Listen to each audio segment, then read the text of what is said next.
Greetings, Moonlight Citizens. Welcome back to the Moonlight Kingdom Podcast.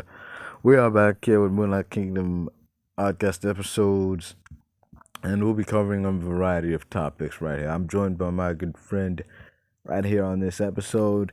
But yeah, blasting off in 3, 2, 1.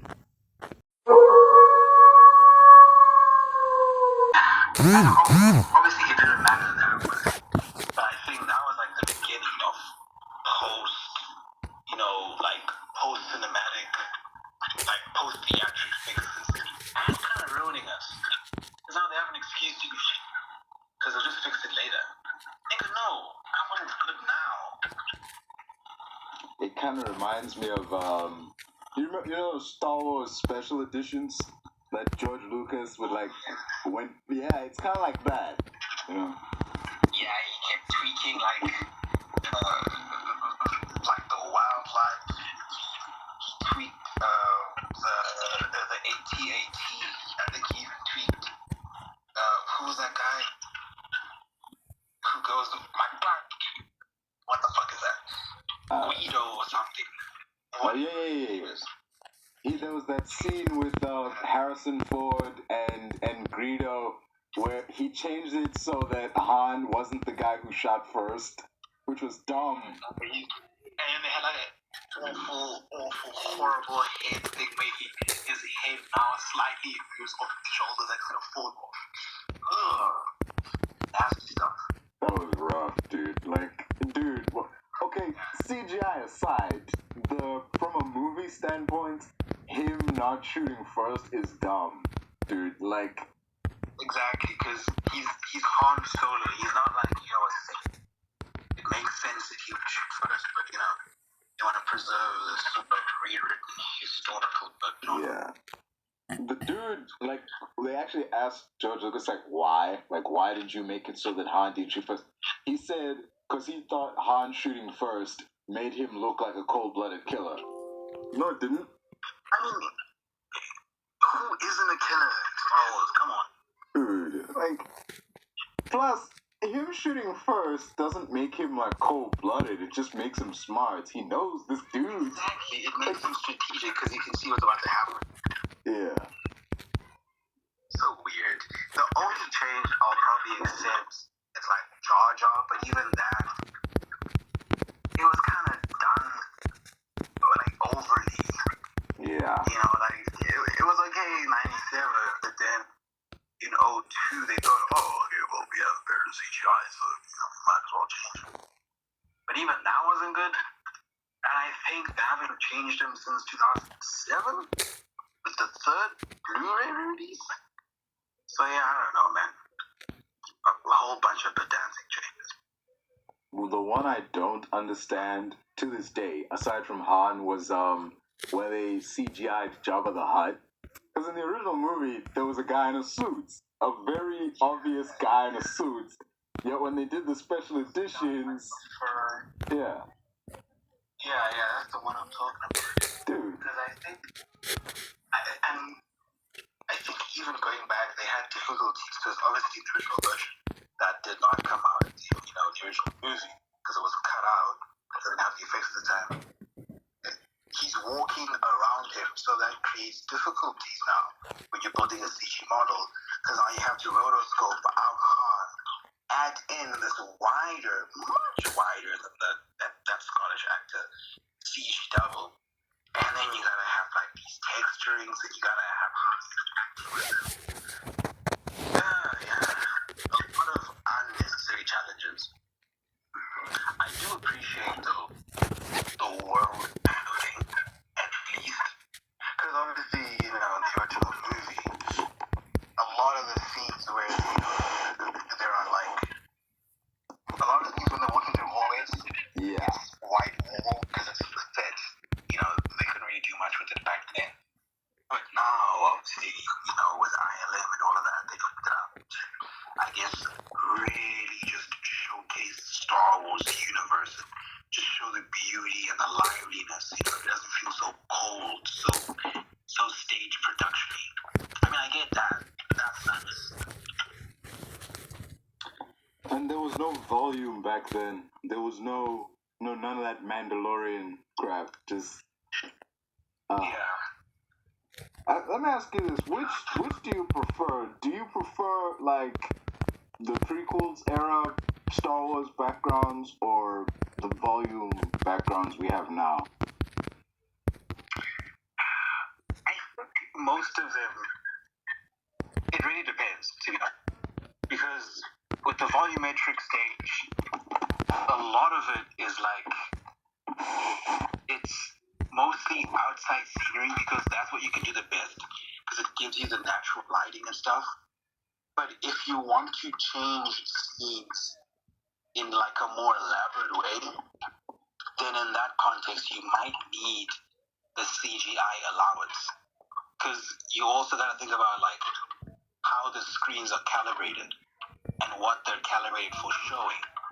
And from that, of course, because it's not just a clean cut, background filming, they still got to tweak some things, you know, they got to, color correct, like stage props and stuff like that, like really make it look alive. I would say for more grounded scenes, volume, perfect, cheap. But if you're doing like an elaborate, if you're doing a fighter jet sequence or like a big ass war, like on some Order 66 shit, you need CGI, you need blue screen, you need all of that stuff. Yeah, you can definitely. I mean, you can make the volume work in a way that no one notices that there's anything going on, like in Matt Reeves' The Batman. But then you have shows where, like, this is set outside, but you can clearly see that there's something up with the background, like. Yeah, kind of like that Talking Bruce movie. I didn't even watch it, but I think it was directed. I think it was Kubrick's last movie. Yeah. I know. That scene where he's walking in the streets, like. Yeah, like I guess at the time because it was like the late 90s, really bug people out that much because that's what it was around in that time. Down on TV shows and movies and TV series. Yeah, on TV, if you watch it on like a regular TV set, it's nothing. But if you watch it on your laptop, you're like, I don't know, the background's kind of fuzzy. He's like crystal clear. It's like we got like an HD. Like I think HD is it kind of ruins that kind of aspect of older movies. Yeah. You just see the innate face of it. Like there's no like. I mean, there's still the enjoyment of fiction, but it kind of takes you out now because you just kind of see certain things. I think, what was it? It was even a movie. I'm trying to remember. I don't know if it was Men in Black 2 or something, but the way it was filmed, when it was showcased on, I think, Disney Plus, you could see like boom mics and shit like that because it was widescreen now. Yeah. 4:3 aspect ratio. So when they had to convert it to 16:9. They didn't want to crop the sides, so they just made the entire thing smaller, so they cropped out of it, and you kind of see like certain things that wouldn't have showed back then. Yeah. I think that's the consequence of like modern developments and shit like that. Yeah, there was like one instance, where like the cropping and changing to 16:9 and stuff actually helped out a show. It was Friends. Because for years, like people would wonder, like, how the hell do they keep getting the same table at this like big cafe or something? Because if you've ever been to a cafe, you never get the same table twice. I mean, dude, like, come on, Starbucks. Dude, so like, and finally when they dropped on like Disney Plus and the aspect ratio changed, we could see that at the bottom of the screen, normally we wouldn't see anything because it would crop out.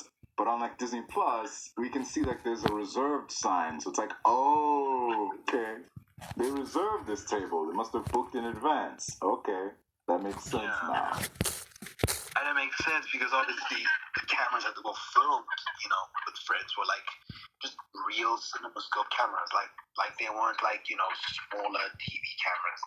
Yeah. I think that was the era when we moved from standard definition to 720, not HD, but we definitely moved up in a certain point of the 90s. So they had to use like better cameras. Yeah, there was a dude. Dude, I freaking laughed one time. I like caught myself like, cause I downloaded a video, and it was like back in the '90s, like early '90s, and it's giving me options like 480 and 720. I'm like, that's weird. Videos normally go up to like 1080 or whatever, but whatever. I'm thinking like, so I downloaded it in 720, and as the thing is loading, I'm looking at the date, and I'm like, what the fuck am I doing? This is like, there ain't no 720 version of this shit. What the fuck? Yeah. Like Steve Jobs. You love that guy. I don't know why, but like, yeah. I mean, no one's saying that they loved him as a human being or anything. Like, you know, they just respect the work that he put in the organization. Yeah, like even like not a single one of his biopics made him look like some smiley good guy. Like everyone had like, I know there's only two, but like they both had moments where like, okay, this guy is kind of a dick. Just yeah, like oh yeah, no, he was an asshole. He would look at your, Vader invention, bash it against the wall and tell you to go do it again. Like, real dog of a bloke. Dude, I remember hearing like stories, like this documentary, like former Apple employees were like, it was more productive to take the stairs because there are chances you ride the elevator that Steve Jobs would come on.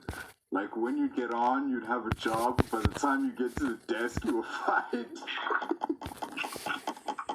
didn't play around, man. He did not play around. Like, dude, you think it would catch on? Like, the moment, like, if it was me, the moment I found out, hey, man, someone got fired after they rode the lift, I'm taking the stairs. I don't care what floor I'm on, I'm taking the stairs. Like, look, man, he's not the guy you want to do your own agenda around. Yeah. Follow the script or get the fuck out. Speaking of the, because you've seen the Fassbender one and like the Ashton Kutcher one. So who was in the better movie overall, but who played the better Steve? Who would you say was the better Steve? I really will ride a cake. I love Michael Fassbender, phenomenal actor. Love him as Magneto. Loved him in his other roles. But there's a weird charm about the way Steve about the way Kutcher kind of portrays. I don't know. Maybe it's my guilty pleasure. Jobs is my guilty pleasure.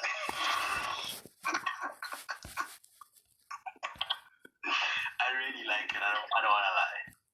No arguments here. I mean, he could. Now, Fassbender, I'll give him credit. In the scenes where he's like older Steve presenting the first iPhone and shit, he does actually look like the dude. But for the rest of the movie, like the earlier scenes where he's like designing the Mac and whatever, it's like, you're just Michael Fassbender, dude. Perpetually, like he's never looked young. Dude. Dude. Which is weird, because it had a bigger budget. It was directed by Steven Soderbergh, like the great Steven Soderbergh.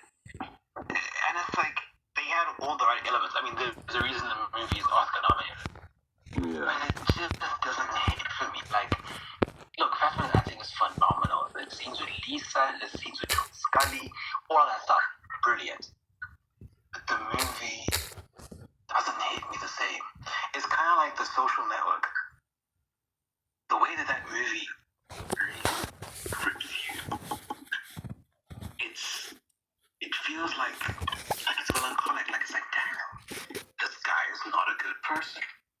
You really see the ugliness. It might not be good acting, but like shit, man. This is real. Yeah. It does. That's what I like. It does at points feel like, it doesn't feel like a movie. It feels like there's just a camera following these dudes around, almost. Yeah. I loved Andrew Garfield. Thing is, I saw this like after I knew him in Spider-Man. No, it was before. because I had no idea who he was. I saw like the scene where he comes in, smashes a laptop. I'm like, what the? And that was a great scene too. Like even the acting, like Tony Garfield is so underrated. He is underrated as hell. I mean, But in that movie, he portrayed that Edward guy yeah, phenomenally. it's not really. Exactly. It's just Eisenberging it out. Okay, I would say his worst portrayal. His worst portrayal has to be Lex Luthor. I'm sorry. It's the wig, isn't it? It's It's the wig. It's the Mark Zuckerberg energy. Like, dude, why does Lex Cope look like Facebook? Why is it like? What's going on here? like he's playing basketball in the middle of the thing. Like what? This is not that movie. Like, it feels like any second that we could have seen Owen Wilson and Vince Vaughn. Hey, Lex, who's this guy? Just and like they just. Shit, dude. Man. It's so like out of place. I mean, I don't know. I mean, they say that you never find what you're looking for if you don't take risks.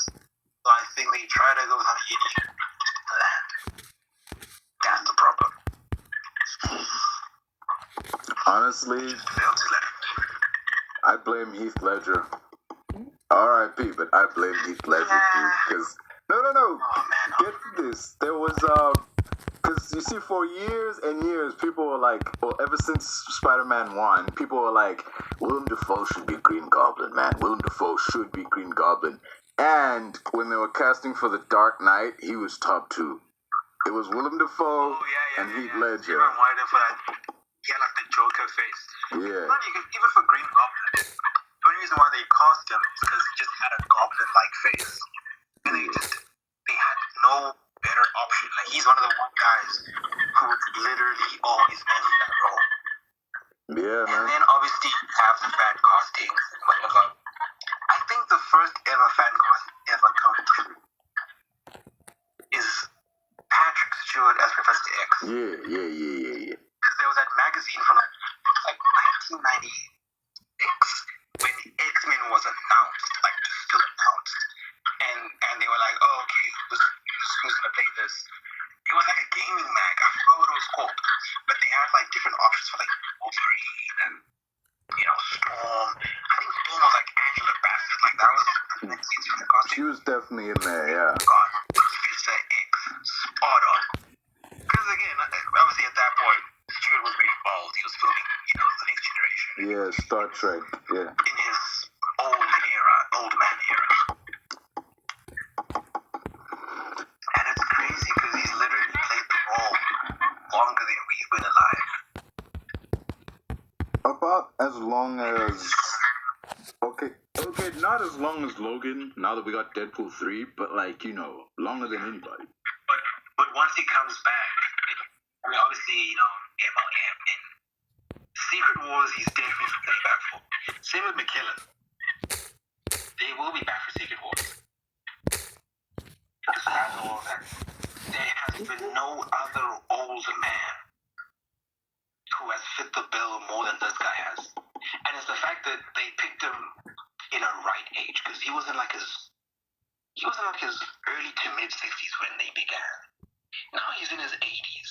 He's old, but he's still got a few more years of acting. He's still got a few more years of gas in his engine. And I think it helps that they're not American and they're not like these stuck up, curmudgeons who recede into themselves once they turn 75 or whatever. Like, he's very passionate about the arts. I mean, they're thespians first, so they have to be passionate about it. And I think that really helps.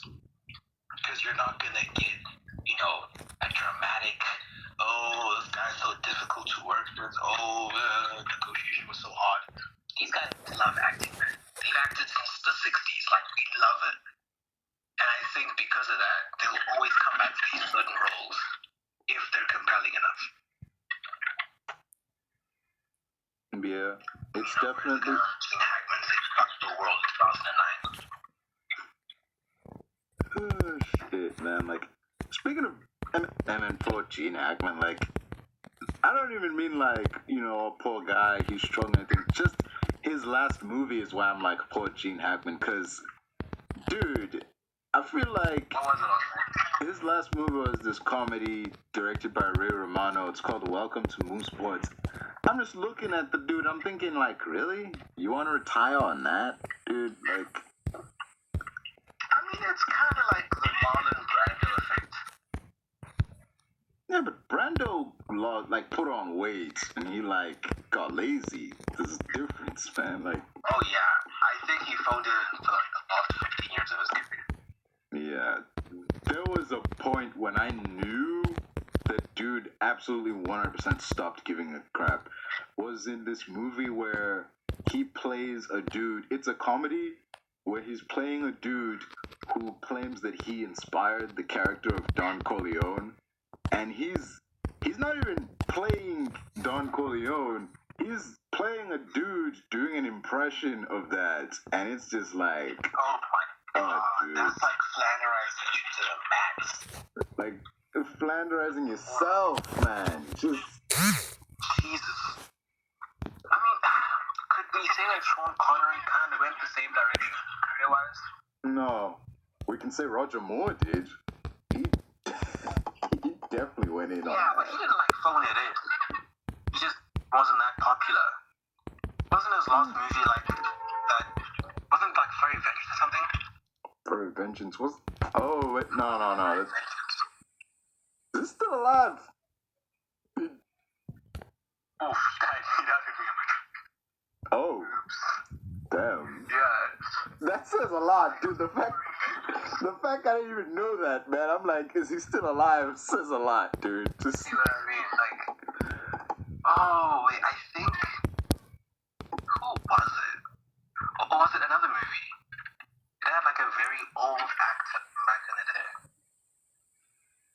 Was it David Icke? Was... He's alive. Yeah, he was in Mary Poppins Returns. Oh, I think it was the other James Bond. The one who came before Pierce. I forgot his name. Timothy Dalton? Whoa. Dalton. The Daltmeister.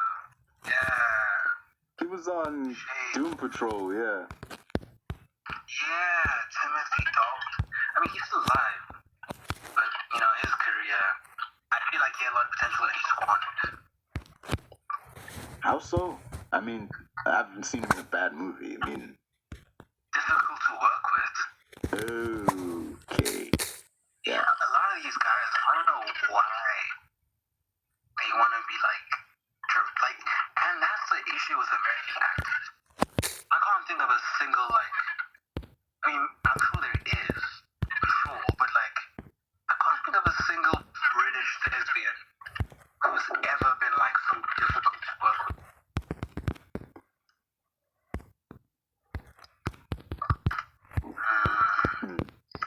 You don't really hear a lot of that. Besides the Christian Bale, That was one movie. That was one movie. Yeah. Let's see. Oh, did you hear Laurie made a comeback in some TV show? I haven't checked it out yet. Who? Hugh Laurie. Oh. He made a comeback. Yeah, he made a... When was he gone? Like, I think it's some spaceship. He's like a captain. I saw a screenshot. Wasn't that I mean, he looks good. what's that show? Space Force? Is that it? The one with dude from Anchorman.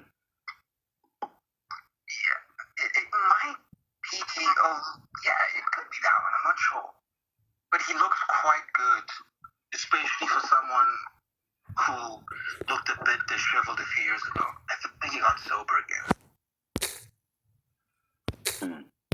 Let's see what it's called.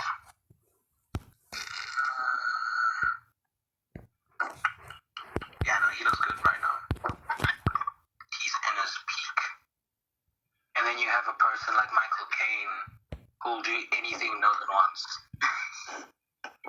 Man, Michael Caine. Literally do anything. Man, Michael Caine's been like 60 years old for like 20 years now. What's going on? Oh, Avenue 5. That's the show, Avenue 5. It's a space thing. There's so many space things these days. It's hard to keep track of them. Yeah. Oh yeah, I heard. Caine's been like 60. It's like 1989. Dude, just. I don't know what movie it was I saw. He was acting alongside like some young actress. But you could just see this guy is no longer in his peak. He's no longer in his physical prime. He's melting. Dude. I heard that he's apparently retiring soon. I mean, I guess Oh yeah. we won't be seeing him in any more Nolan movies. I mean, that's the downside. He could make a cameo. Oh yeah, Dirty Rotten Scoundrels. Steve Martin. He was. Oh yeah. That was, dude. He was older than Steve Martin. Like, speaking of old, dude, does Steve Martin naturally just have white hair? Cause Yeah, he has a condition. So in primary school, there was this one kid, black kid. He had the same condition. He had gray hairs, grade 4. And I was like, what the fuck? They all called him old man, but it's just like this genetic thing where your hair, the pigment of your hair loses its color and then it just turns white. So he's had that since he was like 35. Back when he was on SNL, like it kind of happened in between his SNL days. yeah. Because you look at earlier episodes, he has like just full, black brown hair, and then a few seasons later, it's a bit peppery, and then but he's had white hair longer than he's had black hair. Yeah. Sadly enough, There was this one. I don't know his diet. I guess he doesn't care. Yeah. There was one movie where he was playing a dentist, and it was like this musical with Rick Moranis about this man-eating plant. And he was a dentist. I saw him in there, and he had black hair. He looked weird. Like, because I'm used to him with white hair. He does look weird. Yeah, he looks weird with black hair.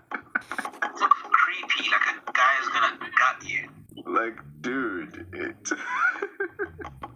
I think it's because we're so used to him as like this soft dad character. Like he's always been like a dad. Like he's just Hollywood's dad. It's kind of hard to imagine him as like a menacing young man. like he looks like a greaser, like out of those, like Indiana Jones 4 with like the gelled hair and the leather jacket. Oh man, he looks so scary. So Dude, I mean, I guess he's supposed to, like, but still, dude. Man, speaking of Indy 4, are you gonna watch Indy 5? kind of looks like something from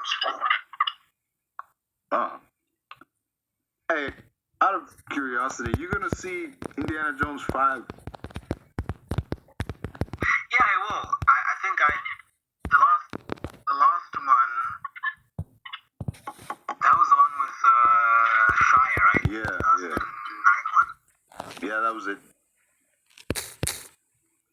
Yeah, I'm counting because I wanted to rewatch them like as a binge and then watch the final one. But I haven't even started.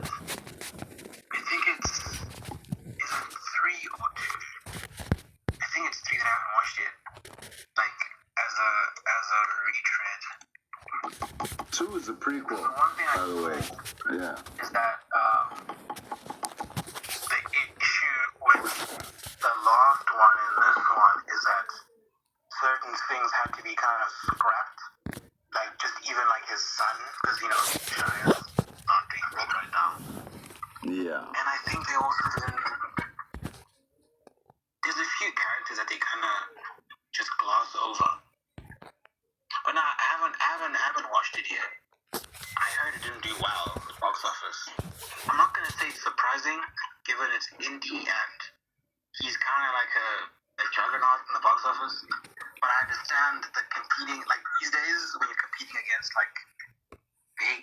budget. Not say this was a big budget, but like big scale rather.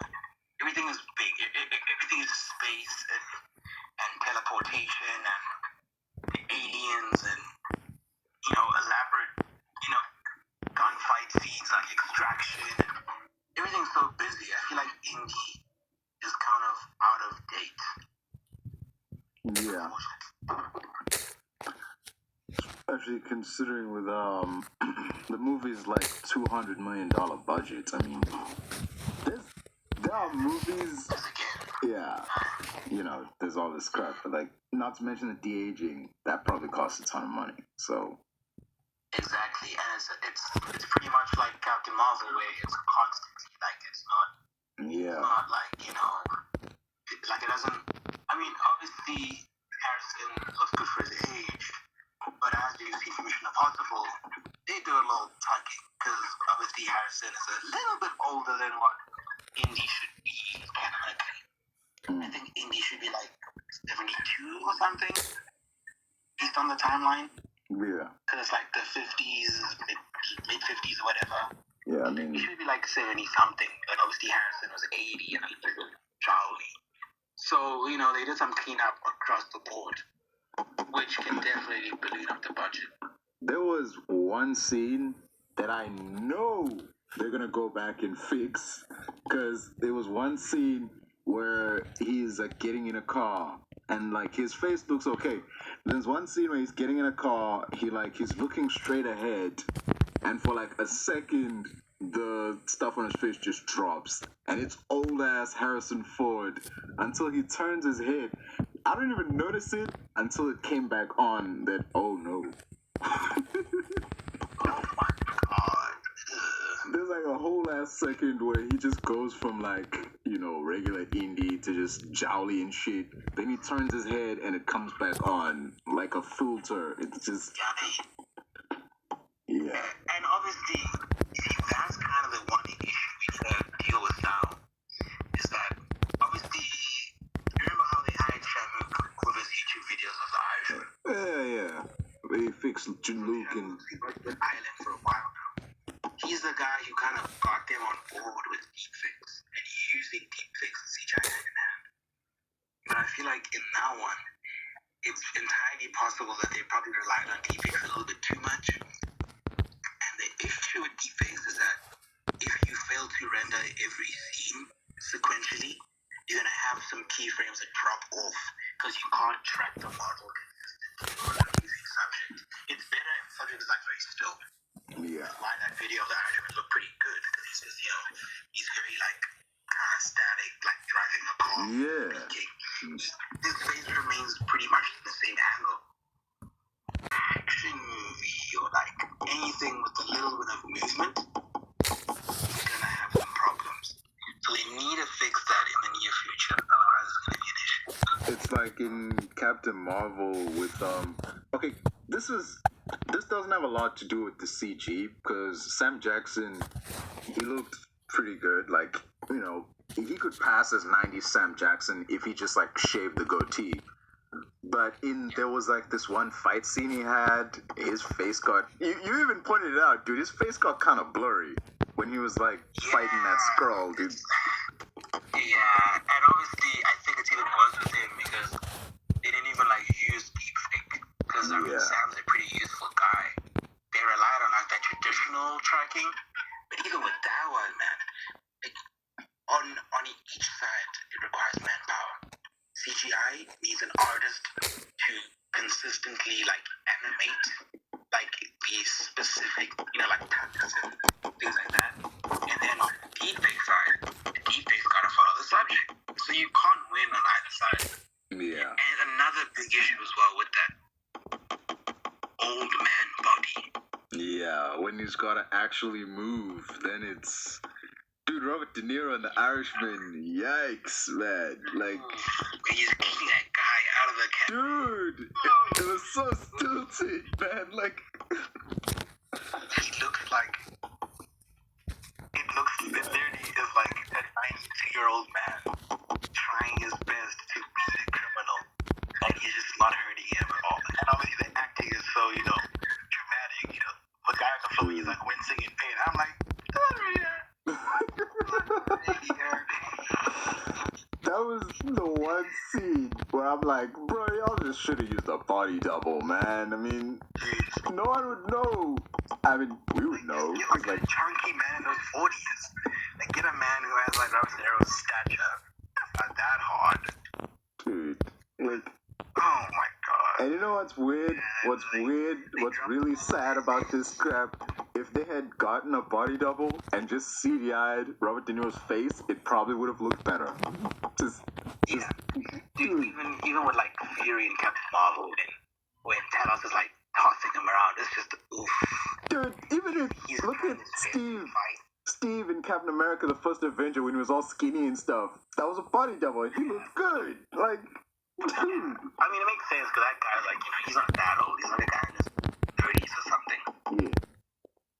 Yeah. Hey, but damn, dude. I think they did it again for. It was The Hunger Games, I want to say. Was it Catching Fire? Where they used a double for Hutcherson. Just a body, because obviously he was, like kidnapped and sedated. it was all skinny, yeah. Yeah. I'm not sure if it's that for Tony. I think that was just CGI, just to take the lines out of his face, made his body look skinnier, which works considering there weren't that many scenes where you needed to see a skinny Tony, because it was only after he came back from space. That one scene where he argues with the Avengers is like, oh, shock value. It's like, look at him, he's been stuck for a month, he's severely, emaciated, he hasn't eaten anything of substance, he's probably gonna die. So it worked for that one scene, because you only needed it for like 1 minute.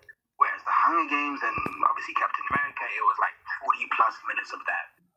Yeah. They needed a body just to save money. That scene, when I'm seeing Josh Hutcherson in that movie, I'm seeing like this dude was held captive, they tortured him, and they dyed his hair. Brainwashed him. No, I know that, but like I see like he's blonde now because he's been brunette up until this movie. I'm like, yeah, they tortured him, they beat him up, and they dyed his hair. Why? And then you find out, no, there was a thing. He was filming another movie at the same time, and I'm like, okay, that like. I mean, wigs exist, Hollywood. Why is Hollywood?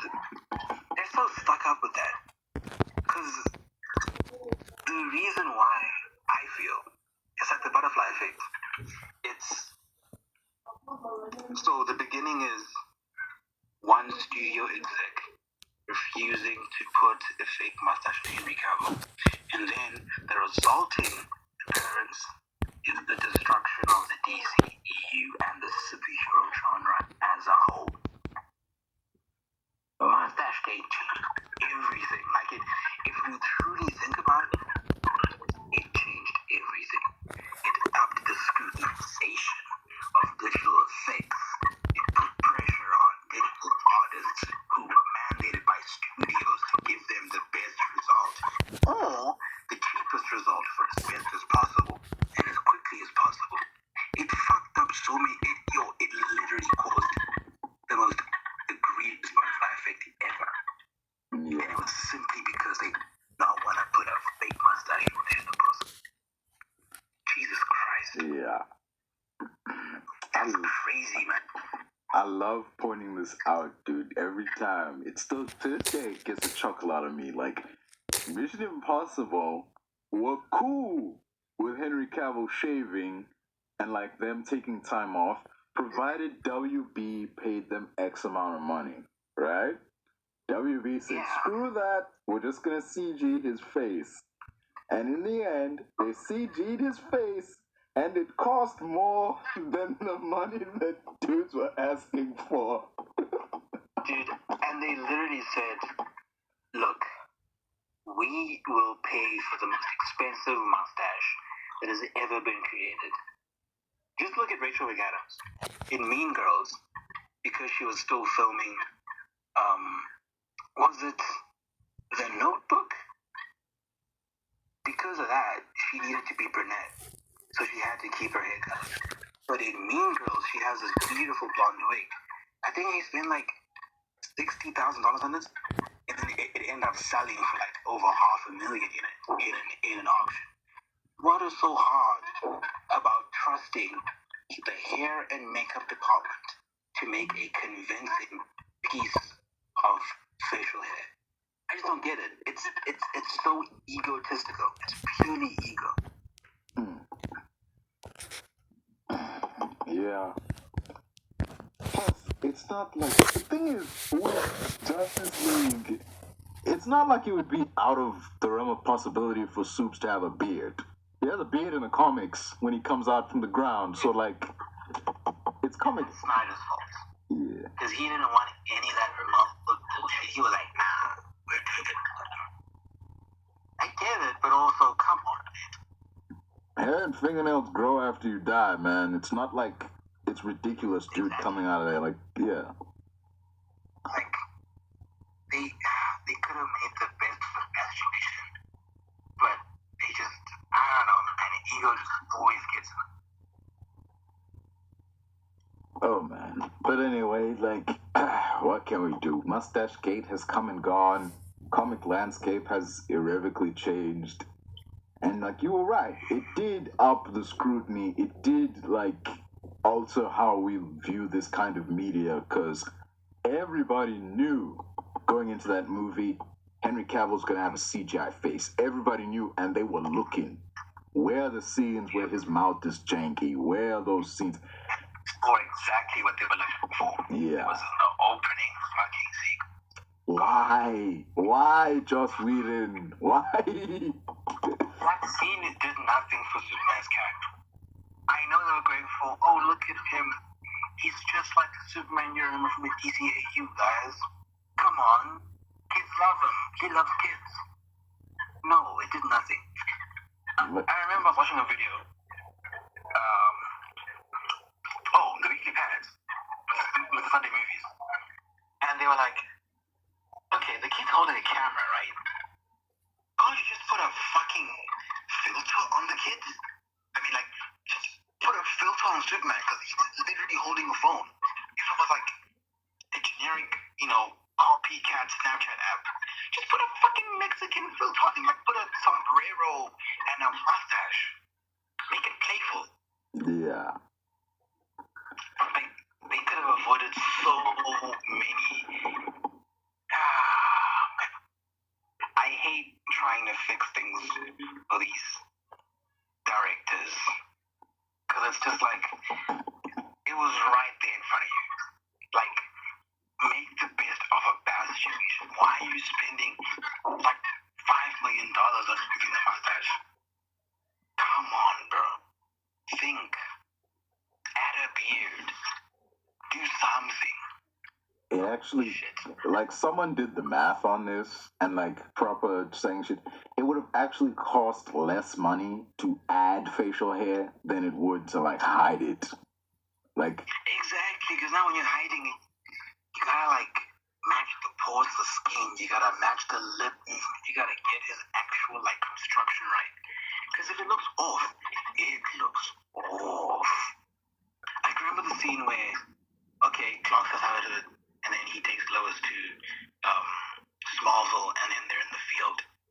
When he smiles, oh my dude, his lips are like on his teeth. Like, what the? Dude, I just don't get why they did not. I mean, it's literally Superman resurrecting, man. Instead of Superman, it's like he bothered with the black suit. Couldn't you bother with the fucking mustache? I mean, obviously in the Snyder Cut, they don't have any of those, mustache scenes, because that was like all Whedon and reshoots. Yeah. But if that's the case, even back then, couldn't you just fucking use what Zack took? I don't know. It wasn't like the movie was unfinished. It was. Yeah. They had literally wrapped principal photography, but Warner Brothers' ego wanted Whedon to completely just forget Zack's entire finished reel that was sitting in a backlot at that point, make a completely, well, not really completely, but ever so slightly different narrative, spin it into a comedy, oh, that's gonna hurt. Okay, Batman. Yeah, just no. When has he ever said that? Jesus Christ. Like, it was ridiculous. Like, he just got tossed off, like, from the air by Superman. He landed, and he's like, oh, okay, something's definitely bleeding. Like, why? Why would What are you even saying it for? Dude. Yourself? Like, no shit, you're bleeding. Like, if you get shot, are you gonna sit there with bleeding? Oh yeah, I'm definitely bleeding out. What? Like, come on, man. There was that other scene when they're at the that plant where he like Superman's like, well, I know you didn't bring me back because you liked me, and then Batman's like, I don't not like you. Like, what are you doing? Yeah, and like he stumbled. He was like, I don't, not like you. Like, what are you shy? Is he a crush? What the fuck is going on? Dude, like, I don't think Joss Whedon understood that Batman and Bruce Wayne are like two different people. When he has the suit on, he's not cracking jokes. He's all business when he's got the suit on, dude. Like, yeah. His actual persona is the guy like, that's how he sees himself. So why would he act when he already put on an act when he's not in a costume? Why would he still act when he's Batman? He is Batman. Just be a stern, serious guy that you are, because it's your childhood trauma. It's pretty fucked up. Yeah. Think about it. There's a scene that really lays into that in this one episode of Batman Beyond where like somebody was trying to mess with Bruce Wayne's head, and afterwards he was talking to Terry and he was like, I knew it wasn't real. He's like, yeah, how did you know? The voice kept calling me Bruce. That's not what I call myself. Terry's like, what do you call yourself? He just looks at him and is like, oh. That line right there, like, the voice kept calling me Bruce, that's not what I call myself. It says volumes about, like, this dude is Batman. That's not a costume he puts on. And wasn't it a one comic strip where I think they were holding a lasso of truth, and they each, like, Diana of Themyscira, Clark Kent, Smallville, Batman. Dude. Like, that is how his brain is wired. He's so fucked up. This is all he has become. Yeah. It's all that remains.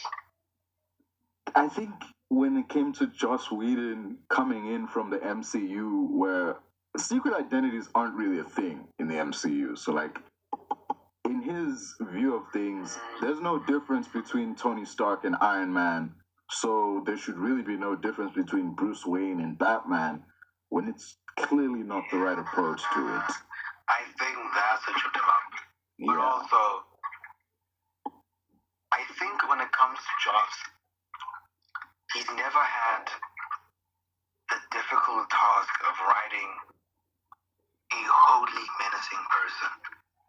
Because a lot of his characters have quirks. They might be bad people, but they also have, like, the comedic element. Yeah. The only people I feel that works with is Tony Stark and maybe Nick Fury. Yeah. But just look at, see, Ultron is my very complicated exception, because Ultron in the comics is a no bullshit guy. He will rip your skin off and destroy your planet. Like, he's not about that joke. He's a fully menacing robot overlord. Yeah. But in Age of Ultron, he's pretty much Tony Stark in a robot. Tony Stark in an android body. There's like a narrative reason to have that, because it's in terms of like Iron Man seeing Ultron, it's like someone took all of your worst qualities and like dialed them up. So from that perspective, it makes sense. But from a comic standpoint, looking how Ultron is supposed to be, it doesn't. And I knew right away we weren't gonna get comic Ultron when they met on that ship, and like someone said, no one has to break anything, and Ultron immediately was like, clearly you've never made an omelet. Like, yeah. Like, it works, but it only works because it reminds us of Tony Stark's quipping. yeah. Even Stark was like, he beat me by 1 second, and it shows, like, they think the same way. Jeez. Yeah. I mean, it kind of makes sense narratively, given obviously the MCU, Hank Pym hadn't been, like, introduced, so they needed someone to create Ultron, someone. So it just became the de facto of Tony and Bruce. But I don't see a hint of Bruce in Ultron. Yes. You can't say, oh, well, Bruce is the intelligent side, because Tony's also fucking smart. So where did Bruce go with an Ultron? Yeah. It's weird. I don't know, dude. We can't even. You definitely see him. Wait, if we compare him and Vision, Vision kind of has no personality. That's the point where you can argue that there was more of Bruce's input in Vision, because when he emerged, it's like, because he knew he had a bit of Ultron, he had a bit of Jarvis, he had like the original code they wrote Ultron with, and that's where I'm like, there was probably more Bruce in that, because seeing what happened with Ultron, they would try to tone down, like, it's clear Tony would try to tone down the parts of himself that he sees in there, and what's left would be Bruce. And it's exemplified by this point where after he emerges and they ask him, whose side are you on? Rather than saying, I'm on your side, he says, I'm on the side of life. Like, just... It feels very Bruce Banner, humanitarian-esque. Because Bruce is he's kind of a pacifist in some capacity. I mean, given his, his temperament, he would have to be, unless he's pushed. But you definitely see more of Bruce. It's kind of like parents have kids. The one kid acts like the one dad, and the other acts like the mom, So if we look at it from like a personality aspect, you don't see any of the arrogance of Ultron inside Vision. You might see what can we honestly say you got from Vision besides the intellect? I don't know, compassion, understanding, almost, like... I mean, was Ultron compassionate? He had a little bit of it when he felt bad for cutting off Claw's arm. But also, he's just a psycho. There was that moment when he was talking to Wanda, and then, like, okay, you could view that as him, like, recruiting them, but, like, he did understand, like, I know you two want to kill the Avengers, like, and I know why, but, like, work with me. He wasn't like, work for me. He was like, work with me. Because, So you kind of see his ability to be a team player. Yeah. But he also, in the same token, kind of flew off the rails pretty quickly. Yeah. He was easy to trigger. Like, literally, all Claude did was say, Stark is like, you're one of his, and he lost it. He locked dude's arms off. Like, he was like, I am not, and obviously, you even see it in statements. Keep your friends rich, your enemies rich, and wait to find out which is which. It's a pretty good statement, but he got it from Tony. That is 100% a Tony Stark thing to say. Like, just... Yeah. Jesus Christ. Yeah. Do you think Ultron knew about Wakanda? I mean, he knew about the vibranium, so... It's pretty... I feel like it's not that Ultron was a wasted opportunity, but they could have done so much more with him down the line. They probably... I definitely understand the reason why they had to have him, given that in the one movie you have a North Guard taking over New York. So the scale has to increase. But when you look at the Avengers in the comics, they were never really Marvel's priority within writing. Yeah. So their villains aren't that, prominent, let alone feasible for Marvel, given they don't own rights to all of their, creations. So it's probably because they were only left with Ultron. But I do understand that they needed something a little bit more bigger, scale-wise, which is okay. Now it's not only New York, now it's the entire planet that's at stake. But I still think they could have used someone better, like, not better, but more fitting. I feel like Ultron could have come after Civil War, somewhere there, when everyone is a bit established and put together. Then Civil War would have been too soon. That's the problem, because now a lot of the MCU is them working with what they have. I commend their ability to have balanced it for as long as they did. And obviously now you have other properties that have to come in the manifold. And, tying that in is its own near impossible, difficult task. But I still think it could have done a few things better had they had more creative ideas.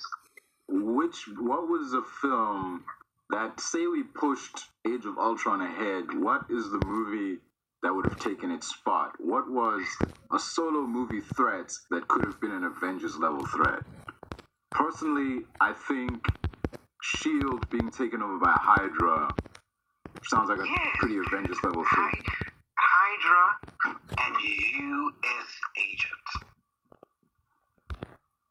That could have been a good one. What? U.S. agents in phase 2? U.S. agent. Think about it. He is not that difficult. Dude, Cap is still around. Like, there'd be no reason. He's still around, but they also understand that he's not a Nazi. He is not Hydra. That's the thing, because obviously you look at Endgame and their time traveling shenanigans. You think of how surprised they were upon just seeing that, this guy's Hydra. I think in some capacity, even before Project Insight, he's always just been a guy who was like, he is on thin ice because he's smart enough to understand when something is fishy, and he'll eventually find out. I think it was more like a ticking time bomb. Like Cap just finding out things are going on, it was an eventuality. Obviously, Nick kind of pushed it forward, but I think Cap finding out was always an eventuality. He always had like certain,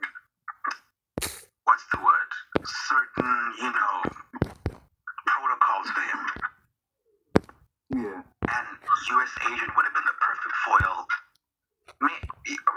Bucky is good, but I feel like U.S. agent would have been a brilliant foil to what Cap stands for and what he thought he stood for all those years. Yeah. It would have been... The thing is, Falcon and the Winter Soldier had a missed opportunity to follow that train of thought, because when Falcon fought John Walker, he wasn't Captain America. He was still very much Falcon. And it wasn't... They wanted to create this thing like it's holding up this cracked mirror to what Captain America could be. But, like, that mirror doesn't apply to Sam. Like... Exactly. Sam is not that guy. He's a good man. Shouldn't need to have this foil who is not like him in any capacity. Whereas you have several similarities between Captain America Steve Rogers and Captain America John Walker. Like, yeah, he's evil, but he's nuanced as well. And that plays better into him and Cap versus it's all about nuance. Yeah. Yeah, man. The Avengers have ass villains. Like, they don't have a lot of the villains they don't own. Yeah. They're just piss poor. And obviously, it's Marvel's writing. Like, Osborn could have been a phenomenal villain, but again, Sony. You know, Ronan, piss poor. Namor, Annihilus, completely unfeasible. He's a Fantastic Four villain too, because let's be real, yeah. Doom, unfeasible. They just don't have a guy.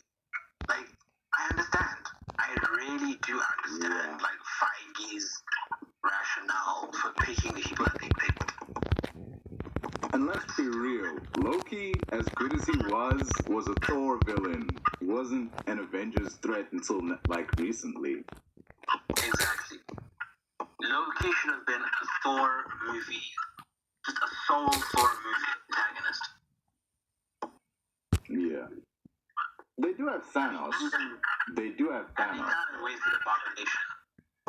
Yeah, just I get it. You want the Hulk to go one-on-one with someone who can physically match him. Dude, I get that. But like, and okay, Ang Lee's Hulk has its moments. It's like thematic wise, it's pretty good. The subtext and all that. But that final fight though, man, like Hulk is fighting a cloud. Like, Yeah. dude, that's He's not doing much to... Because, I mean, even like Absorbing Man Power said, it's very much... It can be anything and everything, and that's the problem. Because once something can be anything, it's like, well, fuck. How do we teeter on the line of what is able to be done versus what is impossible without current limitations? Yeah. It's just the way that fight began, when he was all like 50 feet tall, made of lightning, and I'm like, when I saw that, I was like, holy crap, like, it looks like this fight can go anywhere, like, this is gonna be epic. But they immediately take off into the clouds, and we just see like still frames of them fighting in the air, and he crashes and becomes rock. Like, okay. Even with, like, Yeah. before, when he was still, like, being captive and they showed his powers, and, oh, look at him, he has powers now. Even that display was so low level, low effort. Yeah. They just never went in on it. They never went all out. I get that in 2003, you can't fully, metallicize, I don't know if that's a word, but metallicize Nick Nolte and have him fighting, the Hulk. That would look silly. But, like, Exactly. give us something.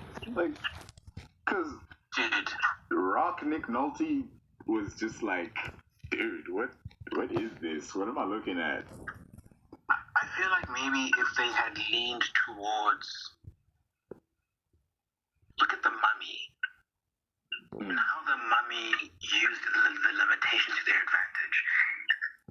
I think with them, they succeeded because, of course, the Mummy's in the desert, and there's a lot of elements that don't cost a lot of lighting, so they don't really need to be rendered to their fullest, extent. Sand and rock, especially if you frame it in the right time of day, it doesn't need to be that elaborate. That sandstorm, to this day, They could looks have good. been so much more creative. I wouldn't even have minded a wood/rock absorbing man. Don't make it an ocean, don't make it lightning, don't overcomplicate it. Make it simple, make it face to face, and it's easy. Because it's not like we were expecting, a shiny metallic guy like Colossus. I mean, hey, even back then they couldn't do Colossus. Bro, I'm getting a call. Hold on. Man, that's cool. Just call me back when you're done. Let's go! If I go, I'ma get. When I throw, I'ma hit. And I know I'm the kid.